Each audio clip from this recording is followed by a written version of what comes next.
नमस्कार मंडळी, आज आपण ना फणसाची भाजी बनवू।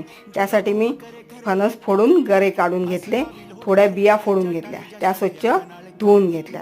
नंतर एक कढई ठेवायची, त्यात तेल गरम करायचं, त्यात बारीक चिरून कांदा टाकायचा, थोडेसे कढीपत्ता टाकायचा, जिरा मोहरी घ्यायचं, ते परतवायचं। नंतर लाल तिखट, हळद आणि हिंग घालायचा, तेही परतून घ्यायचं। तुम्हाला लाल तिखट नको असेल तर मिरची घातली तरी चालेल। नंतर वर गरे आणि ज्या बिया फोडून घेतल्यात त्या घालायच्या, चवीनुसार मीठ घालायचं आणि हे सगळं मस्त तेलावर परतून घ्यायचं।